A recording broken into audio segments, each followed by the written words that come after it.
I don't know. Clearly ahead. It's going to be tough. Suzuka, one of the greatest circuits on the planet, a track that forgives absolutely nothing. One lap, one shot at glory, and one moment that quietly told the entire paddock the Formula One they knew is already gone. Because while 19-year-old Kimi Antonelli was dissecting Suzuka with a precision that defied his age, a 7-time world champion was sitting 6th, staring at a gap he didn't know how to close. Here's the question nobody's saying out loud. Is Lewis Hamilton fighting for victory anymore? And the darker one, is Ferrari already losing a war they haven't admitted they're in? Let's rewind to Friday morning at Suzuka. I'm very slow because I got no confidence in the car. Copy. FP1 rolls out. The Silver Arrows look planted, calm, precise, surgically fast through the iconic S-curves of this circuit. And then there's the Ferrari. Not slow, but not right. Hamilton could feel it from lap 1. Something in the balance, something in the deployment. The SF26 was living on a knife's edge, one that cuts the driver before it cuts the lap time. And then came turn 15, an incident. Hamilton, Verstappen. Stewards called in, the paddock bristled. No penalty came, but the mood around the Ferrari garage was already poisoned before qualifying had even begun. But that was just the start, because FP2 told a story that timing screens couldn't hide. Oscar Piastri, McLaren, Mercedes engine topped the session. Not by a whisker, by a statement. The Woking squad, powered by the strongest engine on the 2026 grid, was getting faster every single hour. And Hamilton saw it coming long before the rest of us. Because what happened next changed everything. Saturday qualifying, Q3. Hamilton was up, genuinely up through the first sector. The lap was there, 4th, maybe even better. Then came the snap. A tiny moment of oversteer. The rear stepped out, the car's hybrid deployment, already sensitive, already living inside a window too narrow for this circuit, shifted instantly. 2.5 tenths, gone, on the straights, in half a heartbeat. Hamilton crossed the line 6th, 7 tenths behind pole. The Mercedes are still ahead. To win races, which at the moment seems very difficult because Mercedes is at a very high level, but And we've not yet made a step to do that. And then, as if the session needed one more twist, a black and white flag was waved his way. Driving too slowly at the pit exit. A formal warning, no grid penalty, but one more headline he didn't need. This is where the story gets dark. I'm generally feeling I had a snap and then it changed the deployment and then that was it. We've got a huge amount of work to do. On the surface, you could explain it away. Bad luck, a snap, a deployment glitch. These things happen, even to champions. But Hamilton himself refused that comfort. Standing in the media pen, voice steady, eyes clear, he said, "I was feeling pretty decent. It's just we're not very quick. Compared to Mercedes and McLaren, we're just miles away." Miles away. Not a tenth, not a setup issue, not a bad day, miles away. And then he twisted the knife further. He revealed that even if Ferrari arrives at the next race with upgrades worth 2, 3, maybe 4 tenths, they would still be behind. Think about what that means. Ferrari's best-case improvement scenario still leaves them chasing. But here's where it gets deeper, because it's not just Hamilton who's struggling. Even Leclerc, who qualified 4th, who kept it cleaner, admitted the system optimization was failing under Q3 pressure, losing time on the straights, Sector 2, Sector 3, both Ferrari drivers, same problem, different laps. This isn't a driver issue, this is the car. Here is the moment that changes everything.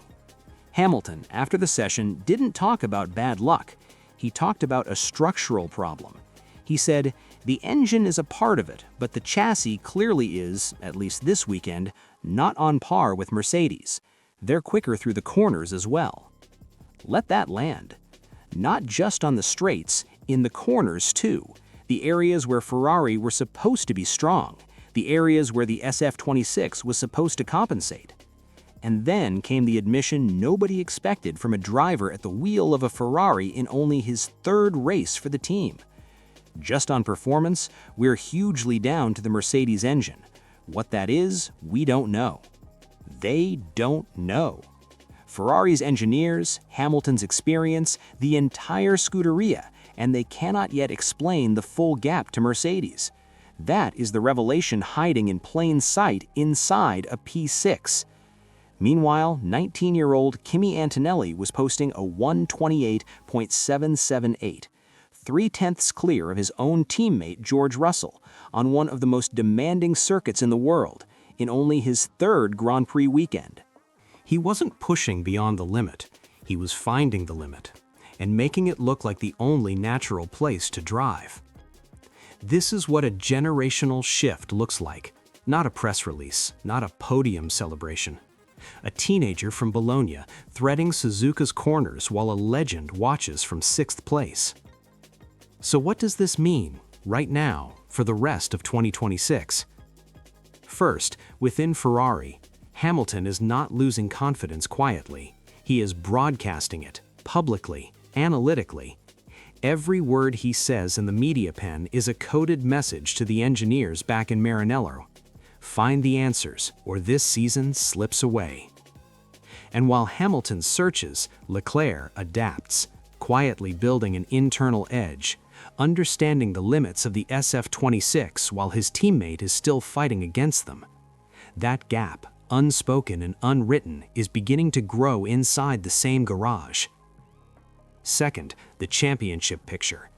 Ferrari sits second, 31 points behind Mercedes after 2 rounds. McLaren sit third on only 18, bruised by mechanical failures in Melbourne and Shanghai. But Japan changed the tone.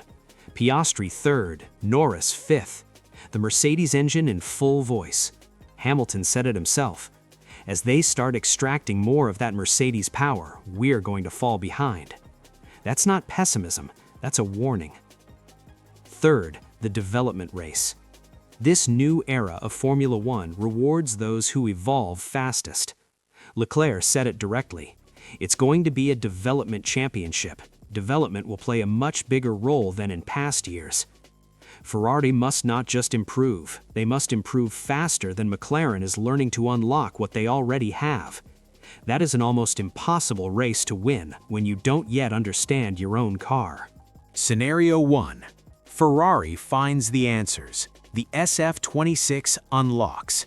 Hamilton rediscovers that ruthless one-lap pace, and the championship becomes the three-way war everyone wanted to see. Scenario 2. McLaren master the Mercedes engine by mid-season. Piastri wins in Japan, Norris wins in Spain, and suddenly Ferrari aren't second anymore. They're fourth, watching 2 silver cars and 2 papaya ones disappear into the distance. Scenario 3. Mercedes never slows down. Antonelli wins 6 of the first 10 races, and the paddock finally says the words everyone has been afraid to say out loud. We are watching a new dynasty begin. Is this Hamilton's most difficult challenge yet? Not a rival driver, but a car that won't talk to him? Can Ferrari solve the problem they can't even name? And Antonelli, 19 years old, pole in Japan, already making world champions look ordinary? How long before the rest of Formula One stops asking whether he can compete and starts asking whether anyone can keep up? One thing is certain, the next race won't just be about points, it will be about who blinks first. If you made it this far, you already know. This season isn't about who's fastest, it's about who survives the evolution. So tell me, is Ferrari already 2 steps behind? Or is the real story still being written?